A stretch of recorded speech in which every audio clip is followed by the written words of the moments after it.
ทร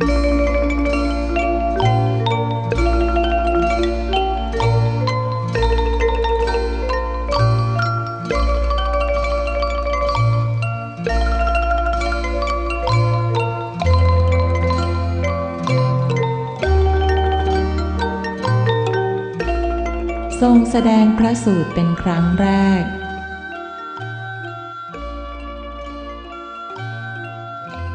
ในวันแรม2 ค่ำเดือน 6พระเจ้าสุทโธทนะถวายพระกยาหารแด่พระพุทธเจ้าพร้อมด้วยพระอรหันตสาวก 5,250 รูป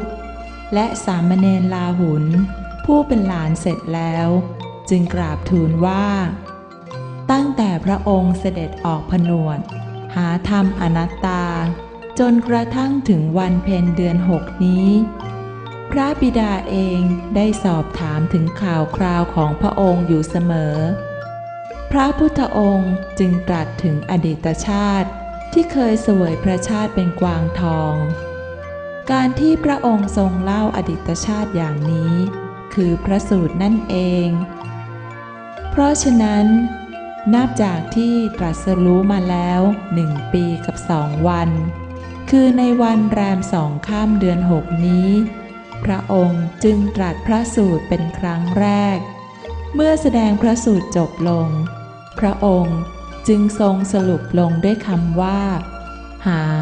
เห็นตัดถึงหรือหาเห็นได้เป็นในเวลาจบลงแห่งพระธรรมเทศนานั้นพระเจ้าสุทโธทนะก็บรรลุเป็นพระอนาคามีพระมหานามะผู้เป็นพระเจ้าอาก็บรรลุเป็นพระอนาคามีพระปยุรญาติองค์อื่นๆก็บรรลุธรรมเป็นจำนวนมากต่อมาในเวลาบ่ายแก่ๆพระพุทธองค์พร้อมด้วยพระสารีบุตรพระโมคคัลลานะและสามเณรลาหุนเสด็จเข้าไปหาพระนางยโสธราในห้องที่ประทับพระนางยโสธราน้อมศีรษะกราบลงแทบพระบาทกราบทูลว่าตั้งแต่พระองค์เสด็จออกผนวดบำเพ็ญทุกขกิริยาหาธรรมะอนัตตาจนกระทั่งบัดนี้ข้าพระองค์ก็นุ่งห่มผ้าสีขาวถือศีล 8อธิษฐานทุกวันว่าขอให้พระองค์จงประสบผลสำเร็จบรรลุเป็นพระพุทธเจ้าในเร็ววันด้วยเถิด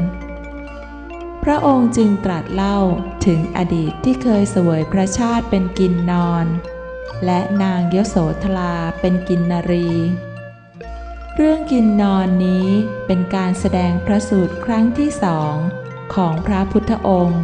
นับจากวันตรัสรู้เป็นต้นมาเมื่อตรัสเล่าจบแล้วจึงสรุปลงด้วยมรรคอริย4 ประการคือหาเห็นตัดถึงพระนางยโสธราก็บรรลุเป็นพระโสดาบันพระพุทธองค์ประทับอยู่ที่กรุงกบิลพัสจนถึงวันแรม1 ค่ำเดือน 7จึงเสด็จกลับกรุงราชคฤห์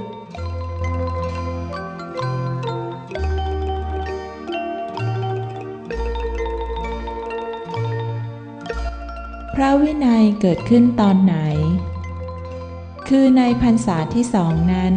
พระพุทธองค์ประทับอยู่ที่กรุงราชคฤห์มีกุลบุตรทั้งจากตระกูลกษัตริย์พราหมณ์เศรษฐีและคนยากจนพากันออกบวชเป็นจำนวนมากและพระสงฆ์ที่เป็นปุถุชนก็มีมากขึ้นพระสงฆ์ปุถุชนเหล่านี้บางรูปได้ก่อความผิดขึ้นพระองค์จึงทรงบัญญัติปาราชิก4สังฆาทิเส13เป็นต้นเพราะฉะนั้นพระวินัยทรงเริ่มบัญญัติขึ้นในพรรษาที่2นี้เองฉะนั้นขอให้เข้าใจว่าพระอภิธรรมพระสูตรและพระวินัยได้เกิดขึ้นมาเป็นลำดับดังนี้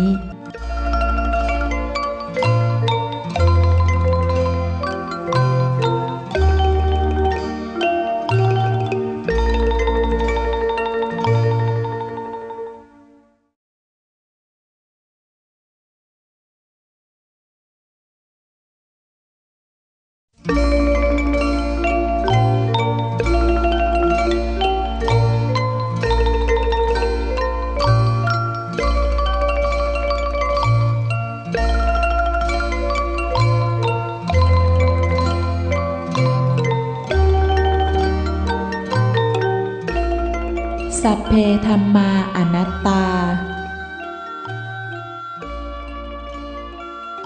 พระพุทธองค์ทรงมีเจโตปริยญาณ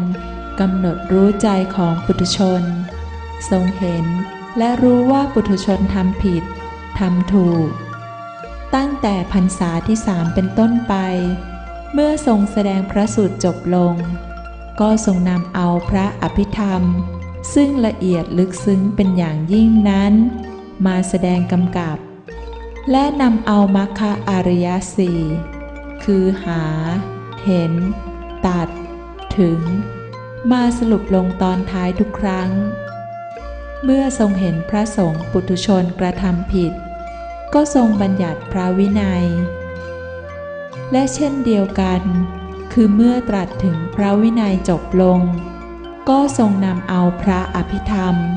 คือมรรคอริยสี่ได้แก่หา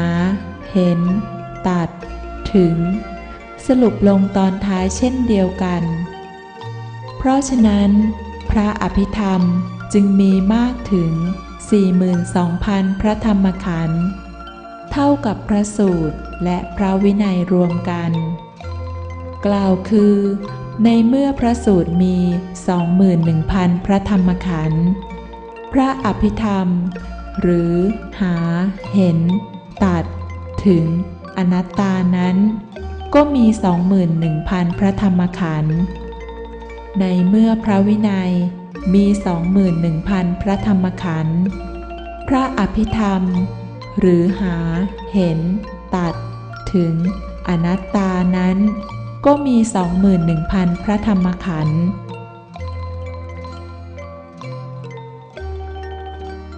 พระอภิธรรม 42,000 พระธรรมขันธ์พระสูตร 21,000 พระธรรมขันธ์และพระวินัย 21,000 พระธรรมขันธ์รวมทั้งสิ้น 84,000 พระธรรมขันธ์พระธรรมทั้งหมดทั้งสิ้น 84,000 พระธรรมขันธ์นี้พระพุทธองค์ตรัสสรุปไว้ว่าสัพเพธัมมาอนัตตาซึ่งแปลว่าธรรมะอันเป็นคำสอนทั้งปวงกล่าวคือพระอภิธรรมพระสูตรและพระวินัยเป็นอนัตตา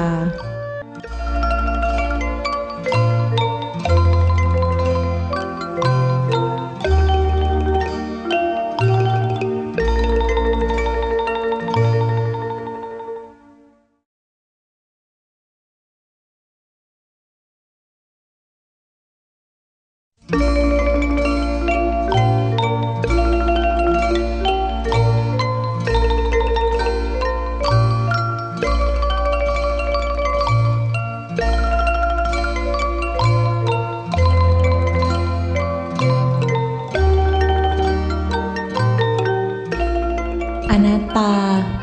พระพุทธองค์ตรัสเป็นครั้งแรกเมื่อไหร่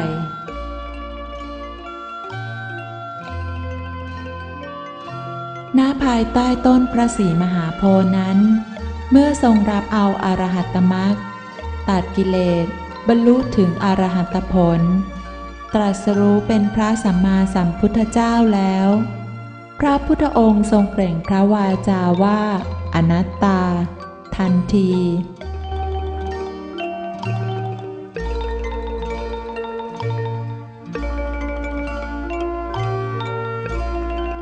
ขออธิบายถึงคำว่าอรหัตตมรรคก่อนอรหัตตมรรคนี้งานของเขาคือตัดกิเลสซึ่งมีบาลีว่าอรหัตตมัคเคนะสัพพะกิเลเสมาเรติติอรหัตตมัคโคคำแปลอรหัตตมัคเคนะแปลว่าพระองค์ทรงรับเอาอรหัตตมรรคญาณสัพพะกิเลเสแปลว่ากิเลส10ประการโดยพิสดาร 1,500 ประการนั้นมาเรติแปลว่ากำจัดตัดฆ่าให้ตายอิตติเพราะกำจัดตัดฆ่าให้กิเลสตายอย่างนี้ อรหัตตมรรคโคจึงได้ชื่อว่าอรหัตตมรรคดังตัวอย่างในพระพุทธคุณทั้ง9นั้นเมื่ออรหัตตมรรคญาณนี้เกิดขึ้นมาก็เป็นอรหังคือพระอรหันต์พระพุทธคุณต่อมาคือสัมมาสัมพุทโธจนถึงภควาก็เกิดขึ้นพร้อมกันในทันทีและได้ชื่อว่าสัพพัญญุตญาณซึ่งแปลว่าเป็นปัญญาญาณที่ยิ่งยวดกว่าความรู้ของคนเทวดาและพรหมทั้งหลาย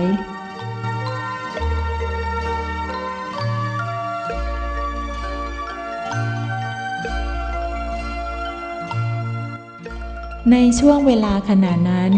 ทิศตะวันออกมีรุ่งอรุณสีเหลืองทองปรากฏขึ้นมาไม่มีแม้แต่คนเทวดาหรือพรหมในที่แห่งนั้นพระพุทธองค์ทรงเปล่งพระอุทานคาถาว่า 1. อเนกชาติสังสารังละปุณะเคหังนกาหสิ 2. อวิชชาปัจจยาสังขาราละทุกขสมุทัยโย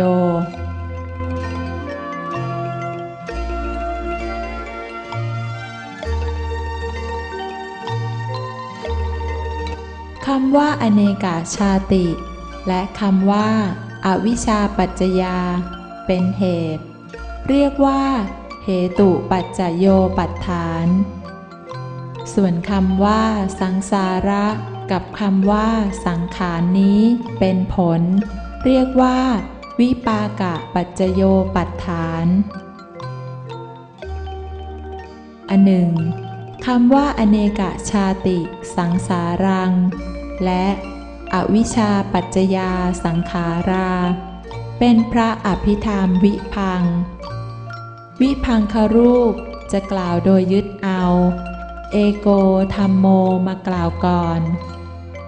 ในวายโยธาตุหรือธาตุลมนั้นเจ็บเกิดแล้วต่อด้วยเจ็บเกิดดับเป็นไปอย่างรวดเร็วมาก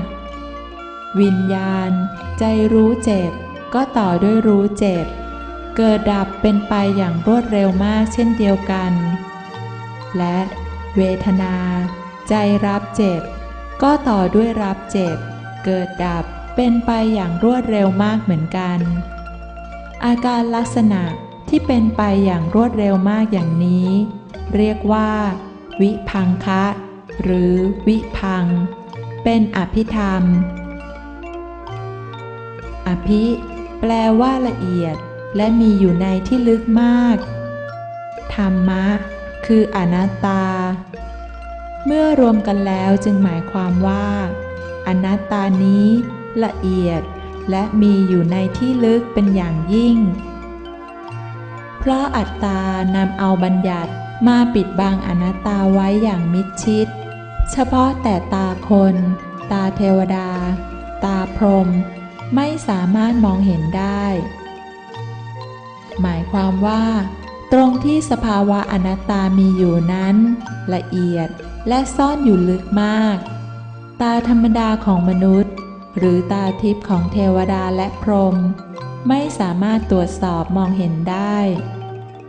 พระคาถาทั้ง2 บาทที่ทรงเปล่งออกมาหลังตรัสรู้นี้ก็คืออนัตตานั่นเอง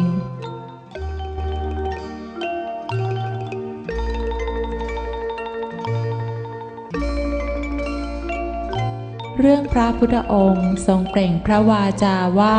อนัตตาออกมาเป็นครั้งแรกหลังตรัสรู้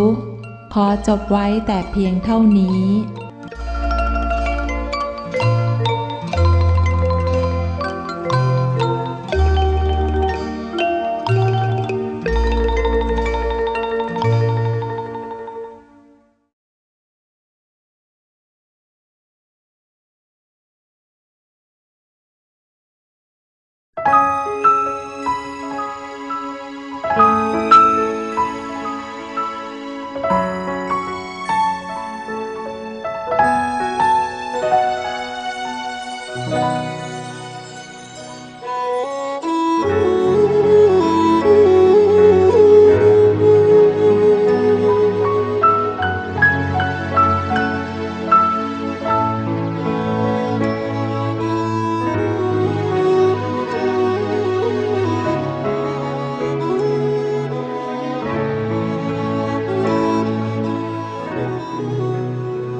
วางอนัตตาไว้ไม่ตรัสอีกเลยเมื่อวันไหนเดือนไหนปีไหน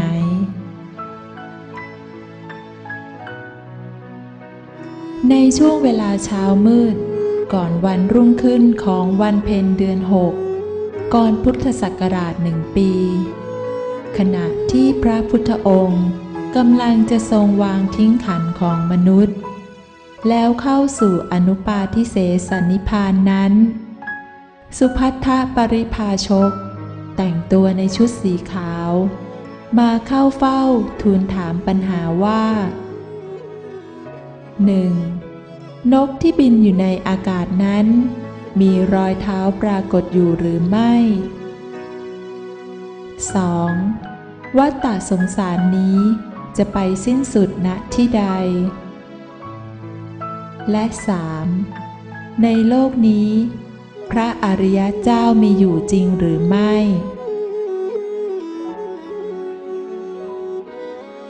ในคำถามที่ 3พระพุทธองค์ตรัสตอบว่าสัมมาวิหะไลยุงอสุญโยโลโกอาริเยหิอัสสะแปลว่าสัมมาคือสัมมาทิฏฐิเห็นอนัตตาสัมมาสังกัปปะพิจารณาอนัตตาวิหะไลยุงแปลว่าอยู่ร่วมกับอสุญโยคือไม่ว่างไม่สูญหายโลโกแปลว่าโลกนี้อาริเยหิคือพระอริยเจ้า4 องค์หมายความว่าหากว่าผู้คนยังอยู่ด้วยสัมมาทั้ง8ซึ่งมีสัมมาทิฏฐิและสัมมาสังกัปปะนำหน้าอยู่นั้นพระอริยเจ้าโดยย่อ8 องค์ขนาดกลาง12 องค์และโดยพิสดาร108 องค์ไม่องค์ใดก็องค์หนึ่งมีปรากฏอยู่แน่นอนไม่สูญหายไปจากโลกนี้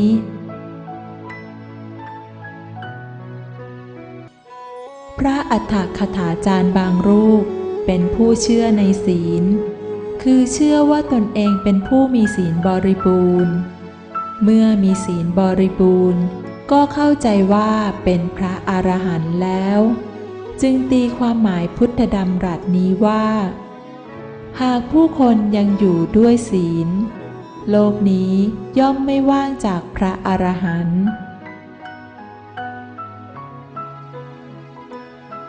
ในภพภูมิตั้งแต่นรกอเวจี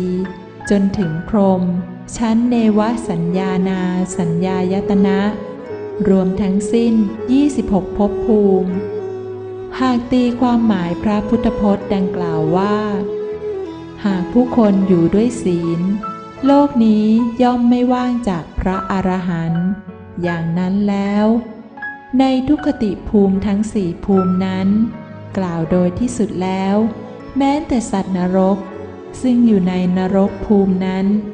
ก็เป็นผู้มีศีลอยู่เหมือนกันเช่นศีลข้ออทินนาทานคือการเว้นจากการลักเอาสิ่งของผู้อื่นแม้แต่พระเทวทัตและพระเจ้าอาชาตศัตรูซึ่งเสวยทุกข์อยู่ในอเวจีนั้นเขาก็มีศีลข้อนี้อยู่และในจำพวกสัตว์เดรัจฉานเช่นวัวควายหากเอาใจกามทั้ง25อย่างมาวัดกันว่าใครจะมีมากกว่ากันเช่นในสัตว์เดรัจฉานจำพวกวัวควายนั้นจะมีใจกามเช่นนี้ปีละหนและมีตัวต่อตัวเท่านั้นแต่ในมนุษย์มีเกือบทุกชั่วโมงเลยในบรรดาใจกาม25อย่างนั้นในมนุษย์ผู้เก่งที่สุดนั้นจะเว้นได้ก็ไม่เกิน10 อย่างส่วนอีก15อย่างนั้นเว้นได้ยากเพราะฉะนั้นในศีลข้อกาเมสุมิจฉาจารนี้มนุษย์ก็สู้วัวควายไม่ได้ส่วนศีลข้อมุสาวาทะนั้น วัวควายไม่ได้ด่าทอไม่ได้ว่าร้ายไม่พูดโกหกใครว่าได้แต่คำว่ามเท่านั้นจึงไม่ผิดศีลข้อมุสาวาทะนี้มุสาวาทะในมนุษย์นั้นมีอยู่20อย่างไม่ผิดข้อใดก็ผิดข้อหนึ่งเป็นแน่เพราะฉะนั้นศีลข้อมุสาวาทะนี้คนก็สู้วัวควายไม่ได้ต่อมาศีลข้อสุราเมรยะศีลข้อที่5นี้วัวควายไม่กระทำผิดเหมือนมนุษย์เลยมนุษย์จึงสู้วัวควายไม่ได้เช่นกัน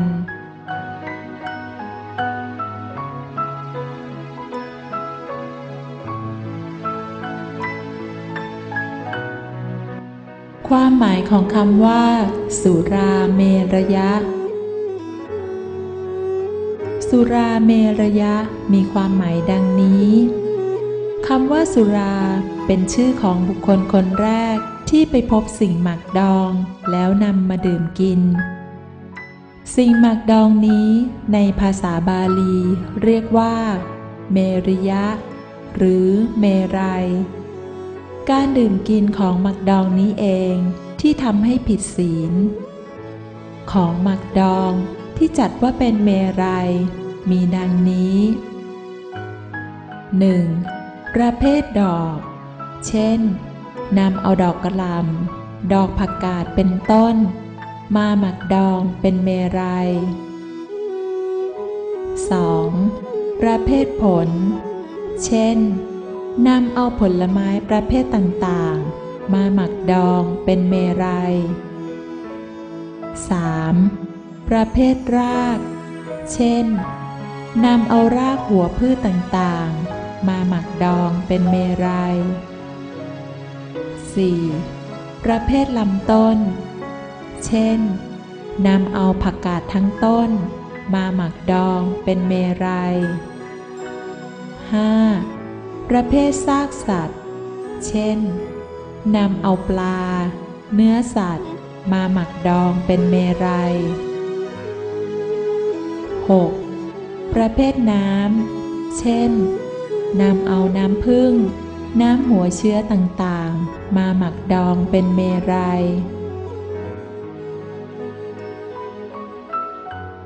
ดอกไม้ผลไม้รากลำต้นเนื้อสัตว์และหัวเชื้อเหล่านี้หากนำมาหมักดองไว้เกิน3 วันเมื่อกลิ่นและรสชาติเดิมเปลี่ยนไปเรียกว่าเป็นเมรัยหากว่าปุถุชนคนอัตตาดื่มกินเมรัยดังกล่าวพวกเขาคิดเห็นเป็นบัญญัติคือมีความคิดชื่นชอบติดใจในรสชาติจึงผิดแต่หากพระอริยเจ้าซึ่งเป็นบุคคลอนัตตาดื่มกินไม่มีรสชาติเป็นปรมัตถ์จึงไม่ผิดเพราะว่าท่านเหล่านั้นเป็นบุคคลอนัตตาไม่มีอัตตทิฏฐิความเห็นผิดแล้วหากถามว่าศีลข้อเมลัยนี้มนุษย์ตั้งแต่เด็กเล็กที่หย่านมแล้วจนถึงหลวงพ่อหลวงปู่ทั้งหลายนั้นเว้นจากการทำผิดเมรัยนี้ได้ไหมตอบว่าเว้นไม่ได้เลยต้องได้ดื่มได้กินอย่างใดอย่างหนึ่งแน่นอนแต่สำหรับวัวควายนั้นกินแต่หญ้าอย่างเดียวไม่กินของหมักดองที่เรียกว่าเมลัยนี้อยู่แล้วเพราะเหตุนั้นศีลข้อที่5นี้ควายสามารถปฏิบัติได้ดีกว่าพระอัฏฐคถาจารย์ผู้เห็นว่าหากผู้คนอยู่ด้วยศีลพระอรหันต์ไม่สูญนั้นเสียอีกเพราะหากว่าเป็นไปตามความเข้าใจของพระอัฏฐคถาจารย์อย่างนั้นจริงแล้วควายก็คงจะเป็นพระอรหันต์ไปก่อนท่านแล้ว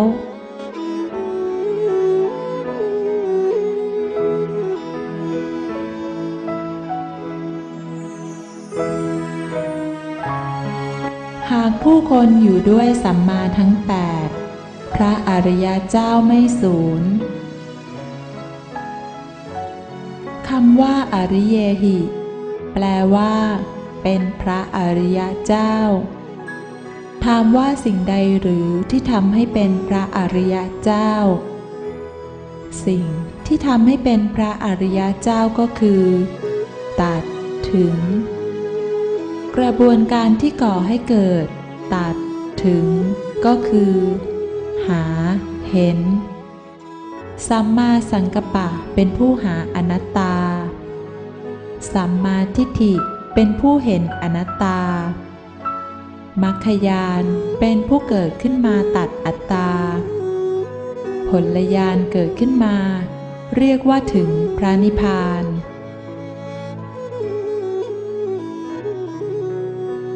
หากว่าผู้คนยังอยู่ด้วยมัคคะอริยะหรือทางเดินสู่ความเป็นพระอริยเจ้าคือหาเห็นตัดถึงหรือหาเห็นได้เป็นในโลกนี้พระอริยเจ้า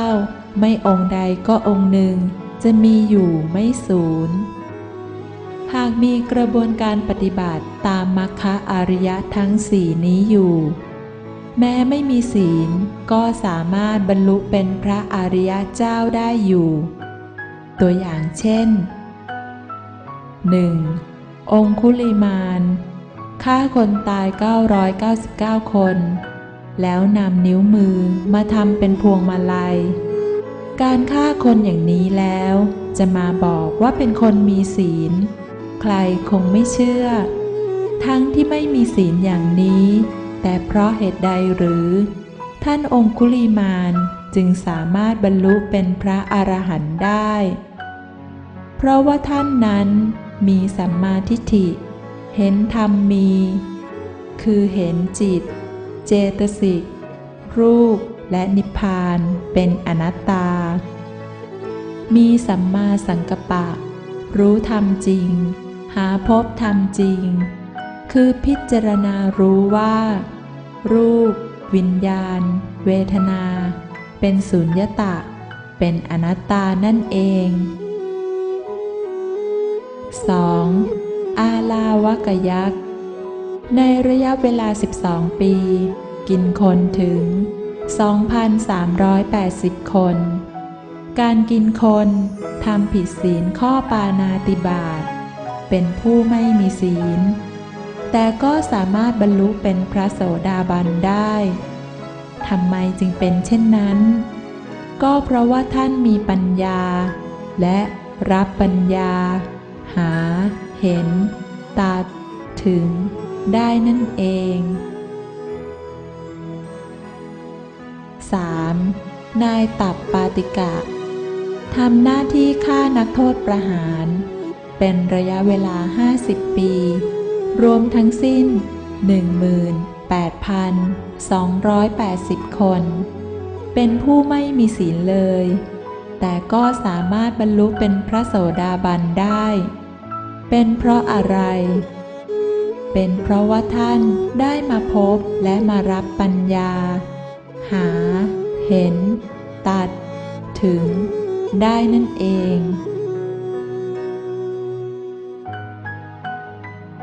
พระอัฏฐคถาจารย์บางรูปเห็นว่าตนเองมีศีลตนเองเป็นพระอรหันต์แล้วจึงกล้ากล่าวไว้อย่างอาจหาญว่าหากผู้คนอยู่ด้วยศีลโลกทั้ง26ภพภูมินี้พระอรหันต์เกิดขึ้นอยู่เรื่อยๆไม่สูญหาย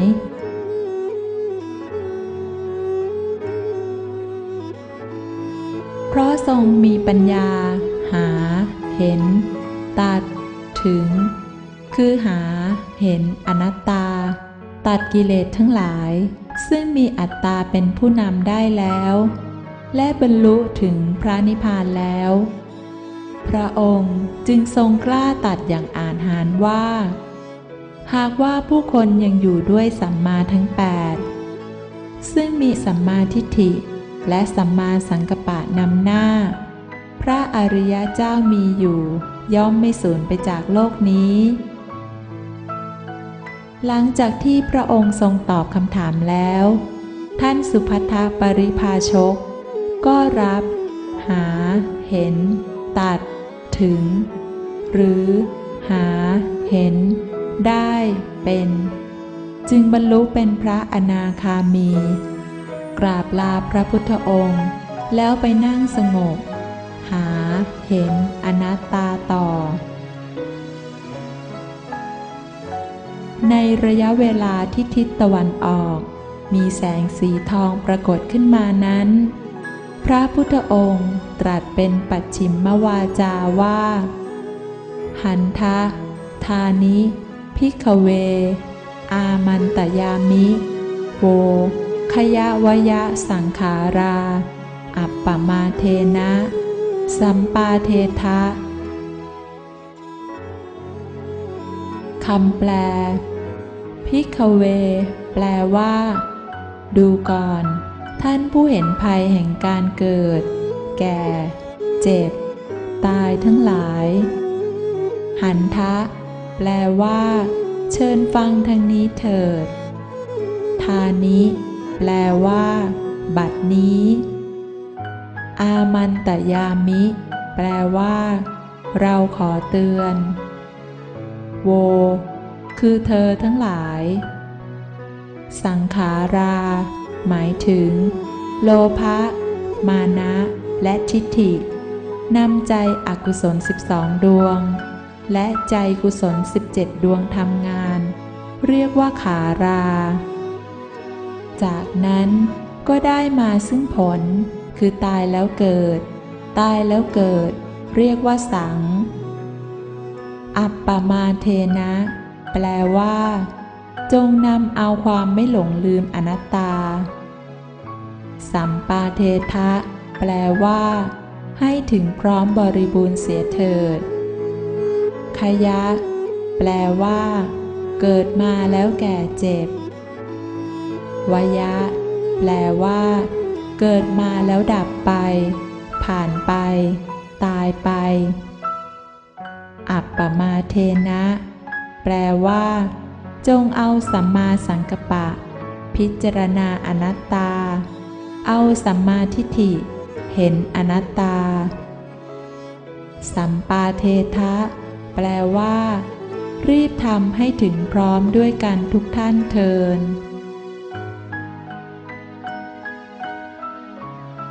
เมื่อตรัสปัจฉิมวาจานี้จบลงทรงย้ายอรหัตผลจิตออกจากขันธ์แล้วเสด็จเข้าสู่อนุปาทิเสสนิพพานซึ่งเป็นอมตะไม่ตาย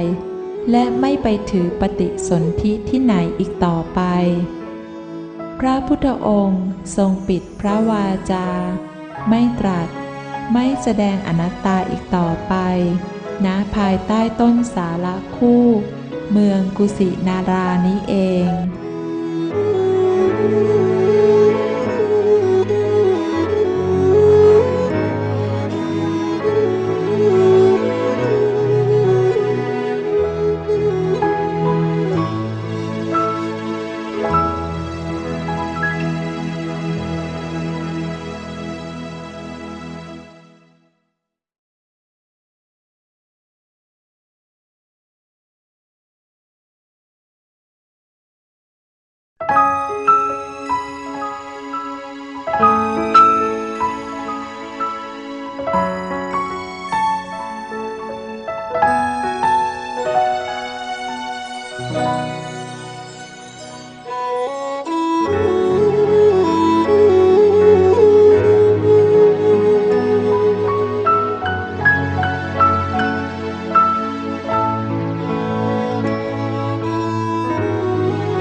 นี้อนัตตามีปรากฏอยู่ที่ไหนใครเป็นผู้หาเห็นใครเป็นผู้รับเอาแล้วบรรลุเป็นพระอริยเจ้า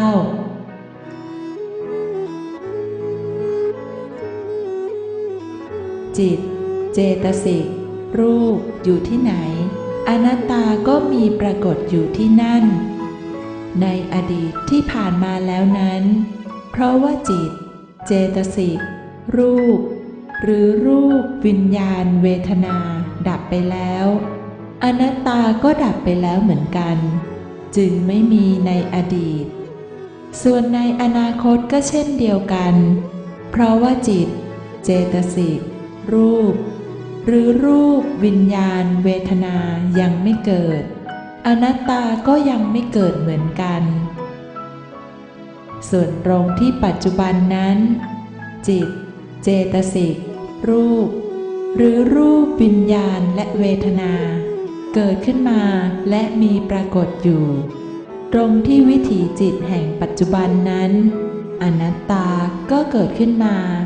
และปรากฏอยู่เสมอเหมือนกันเพราะฉะนั้นอนัตตานั้นจึงปรากฏอยู่และมีอยู่ตรงที่วิถีจิตปัจจุบันนั่นเอง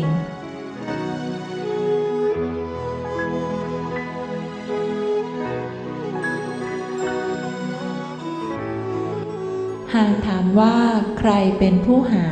เห็นอนัตตาก็ตอบได้ว่าผู้หาเห็นอนัตตาคือบุคคลผู้เป็นชาวพุทธเท่านั้นคำว่าชาวพุทธภาษาไทยใหญ่ใช้คำว่าพุทธภาษาหมายถึงบุคคลผู้เป็นชาวพุทธและนับถือพุทธศาสนาเมื่อแยกศัพท์แล้วมีความหมายดังนี้พุทธะแปลว่าผู้เห็นธรรมมีคือเห็นอนัตตาผู้รู้ธรรมจริงคือรู้อนัตตาซึ่งมาจากภาษาบาลีว่าสัมมาทิฏฐิสัมมาสังกัปปะส่วนคำว่าพาแปลว่าแจ่มแจ้งโดยไม่มีสมมุติบัญญัติทั้ง3ประการคือสมุหบัญญัติสันธานะบัญญัติและนามบัญญัติมาปิดกั้นปิดบังมิให้เห็นคือเห็นแจ่มแจ้งล่วงเลยไปจากสมมุติส่วนคำว่าสาแปลว่าตรงสภาวะที่กิเลสตัณหาซึ่งเป็นตัวก่อให้เกิดความเดือดร้อนดับมอดลงไปกลายเป็นความสงบเย็นเรียกว่าสอุปาทิเสสนิพพานคือขันธ์ห้ายังอยู่แต่เกิดความสงบเย็นไม่มีความทุกข์เดือดร้อนอีกแล้ว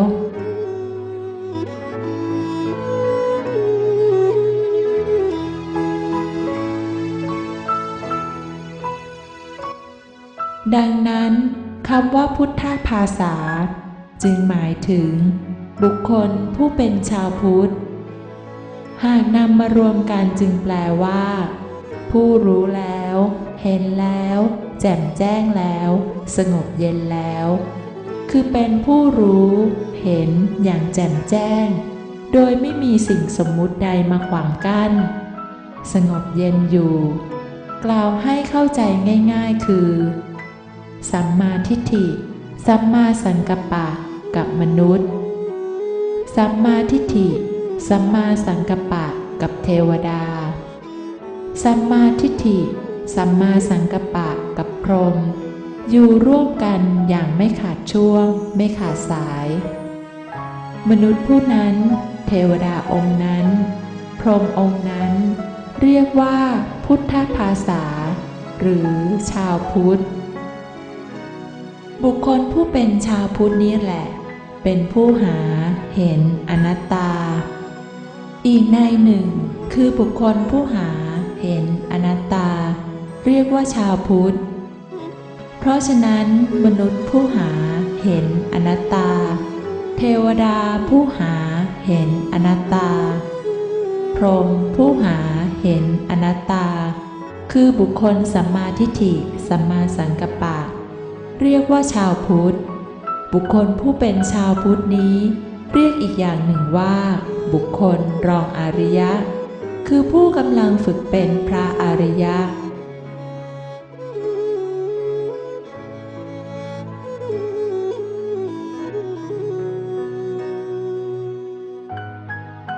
หากถามว่าบุคคลใดเป็นผู้รับอนัตตาได้แล้ว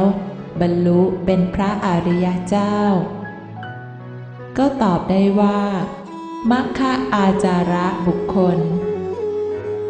คำว่ามัคคะอาจาระบุคคลไม่ได้หมายถึงคนเทวดาหรือพรหมที่เป็นบัญญัติแต่ว่าเป็นปรมัตถ์คำว่ามัคมีความหมายทางภาษาบาลีว่ากิเลเสมาเลติติมัคโคซึ่งแปลว่ากิเลเสหมายถึงอัตตทิฏฐิคือความเห็นผิดว่าเป็นกูมีกูวิจิกิจฉาคือความเชื่อผิดว่าเป็นกูมีกูมาเรติแปลว่าข้าตายไปแล้วอิตติเพราะข้าอัตตทิฏฐิและวิจิกิจฉาตายมัคโคจึงได้ชื่อว่ามัคมัคก็คือทำหน้าที่กำจัดตัดฆ่ารากหัวแห่งกิเลสคืออัตตทิฏฐิหรือความเห็นผิดว่าเป็นกูมีกูและวิจิกิจฉาหรือความเชื่อผิดว่าเป็นกูมีกูในวิถีเดียวกันนั้นอนัตตาก็เกิดแทนเป็นโสดาปัตติผลคือรับเอาใจพระอริยเจ้าโสดาบันได้แล้ว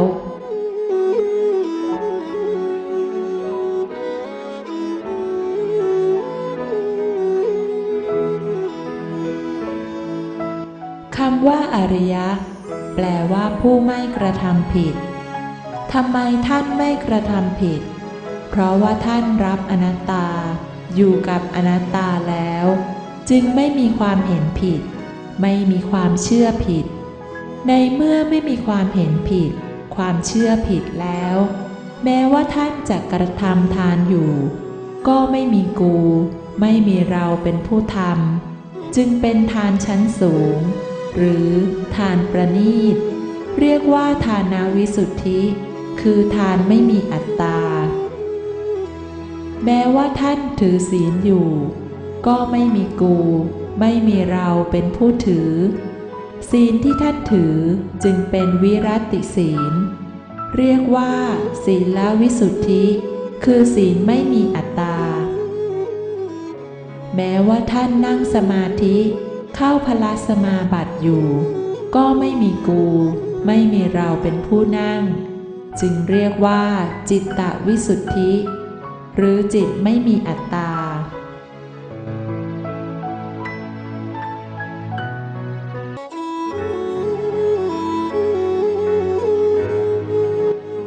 ในส่วนของปุถุชนคนอัตตานั้นเขาให้ทานด้วยอัตตาคือเห็นว่าเป็นกูเป็นเราให้ทานทานชนิดนี้เป็นหีนทานคือทานขั้นต่ำเรียกว่าวัตตนิสิตทานแปลว่าทานที่ทำให้จมปลักเวียนว่ายตายเกิดอยู่ในวัฏสงสารเรียกอีกอย่างหนึ่งว่าทานตุปาทานแปลว่าทานที่ยึดมั่นว่าเป็นกูเป็นเราให้มิใช่ทานที่บริสุทธิ์แม้ว่าถือศีลอยู่ศีลที่เขาถือนั้นก็เป็นวัตตนิสิตศีลแปลว่าศีลที่ทำให้จมปลักเวียนว่ายอยู่ในวัฏสงสารหรือเรียกว่าศีลพตุปาทานคือศีลที่ยึดมั่นว่าเป็นกูเป็นเราถือศีลพตุปาทานนี้แปลให้เข้าใจง่ายๆคือศีลวัวศีลควายนั่นเองทำไมจึงเรียกว่าศีลวัวศีลควายเพราะว่าที่ควายนั้นมีธาตุลมซึ่งเข้าออกอยู่ที่ปลายจมูกมียุบพองอยู่ที่ท้องลมหายใจเข้าลมหายใจออกหรือยุบพองนี้เป็นสภาวะแห่งธาตุลมมิให้เข้าก็เข้ามิให้ออกก็ออกมิให้พองก็พองมิให้ยุบก็ยุบบังคับบัญชาไม่ได้เป็นอนัตตาทั้งที่สภาวะความจริงคืออนัตตามีอยู่ที่ควายนั้นแต่ควายกลับไม่รู้ไม่เห็น ความไม่รู้ไม่เห็นความจริงอันนี้เรียกว่าอัตตาควายตัวนี้จึงเป็นควายอัตตาควายมีอัตตาศีลอันมีอยู่ในควายนั้นก็ยอดเยี่ยมกว่าศีลของคนถามว่าทำไมศีลควายจึงยอดเยี่ยมกว่าศีลคนก็เพราะว่าคนเราถึงแม้ว่าจะไม่ฆ่าสัตว์ด้วยตนเองแต่ปากของตนก็ยังกินเนื้อหมูเนื้อไก่อยู่ปากที่กินเนื้อสัตว์ก็คือการสนับสนุนให้มีการฆ่าสัตว์การนำเงินทองไปซื้อหาเนื้อสัตว์ก็คือการไปจ้างคนอื่นให้ฆ่าสัตว์ในส่วนของวัวควายนั้นปากก็ไม่กินเนื้อซื้อหาก็ไม่ทำแต่เป็นเพราะว่าไม่มีปัญญารู้เห็นอนัตตาจึงเป็นวัวอัตตาควายอัตตาศีลที่วัวควายมีอยู่นั้นจึงเป็นศีลปตุปาทานหรือศีลวัวศีลควายนั่นเอง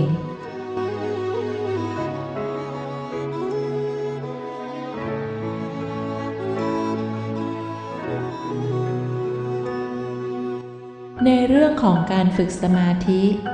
ก่อนหน้าที่พระพุทธเจ้าจะตรัสรู้เป็นพระสัมมาสัมพุทธเจ้านั้นมีผู้ฝึกสมาธิที่เก่งกาจสามารถที่สุดอยู่3ท่านคืออาลาลัดดาบทอุทกกดาบทและกาลเทวินดาบทดาบทเหล่านี้สามารถนั่งสมาธิได้นานจนหญ้างอกบนหัวจนจอมปลวกโตสูงท่วมหัวเลยทีเดียวสมาธิที่เขาสามารถปฏิบัติได้นั้นหากกล่าวตามขั้นของการปฏิบัติสมถะก็นับว่าเป็นสมาธิขั้นสูงสุดซึ่งเรียกว่าอัปปนาสมาธิแต่ถ้ากล่าวตามในแห่งวิปัสสนาสัมมาทิฏฐิแล้วก็เป็นเพียงสมาธิขั้นต่ำเรียกว่าหีนสมาธิเท่านั้นหรือเรียกอีกอย่างหนึ่งว่าวัตตนิสิตสมาธิแปลว่าสมาธิที่ทำให้จมปลักเวียนว่ายตายเกิดอยู่ในวัฏสงสาร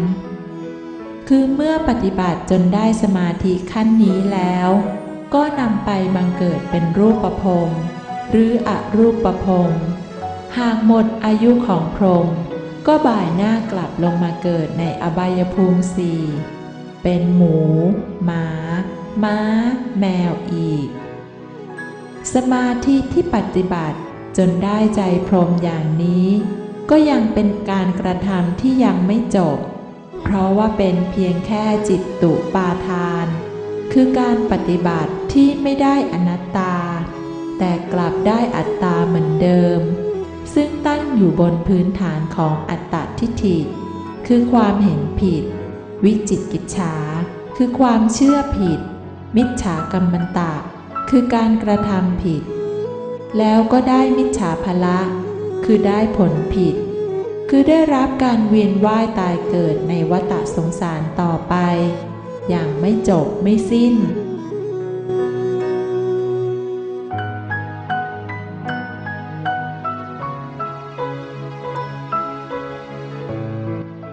บัดนี้อนัตตานั้นไปปรากฏอยู่ที่ไหน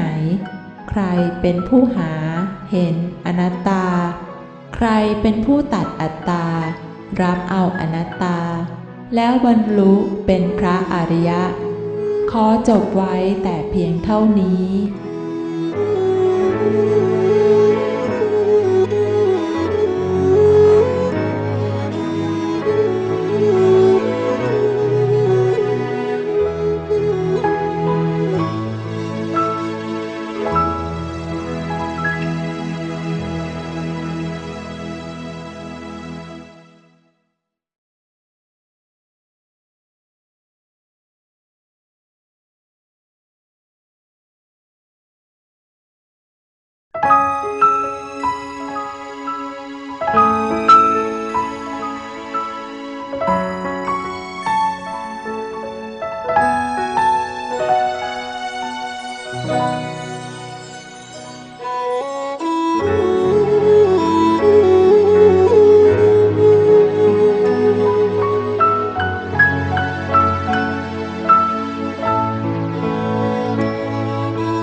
อัตตาคือผู้กระทำผิด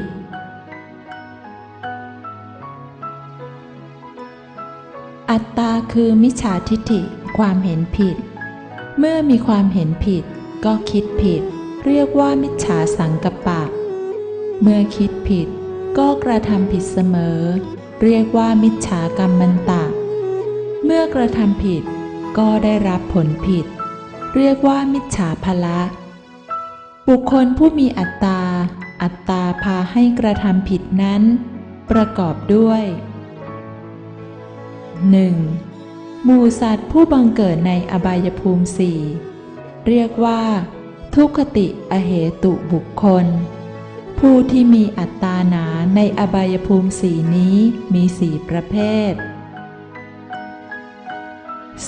2. ในโลกมนุษย์และสวรรค์ชั้นจตุมหาราชิกามีสุขติเหตุบุคคลทวิเหตุบุคคลและติเหตุบุคคลอยู่ในภพภูมิทั้งสองนี้มีบุคคลผู้มีอัตตาหนา6ประเภท 3. ในสวรรค์อีก5ชั้นที่เหลือมีทวิเหตุบุคคลและติเหตุบุคคลผู้มีอัตตาหนา10ประเภท 4. ในรูปภพ10ชั้นมีติเหตุบุคคลผู้มีอัตตาหนา10ประเภท 5. ในอสัญญภพมีสุขติเหตุบุคคลผู้มีอัตตาหนา1ประเภท 6. ในอรูปภพ4มีติเหตุบุคคลผู้มีอัตตาหนา4ประเภท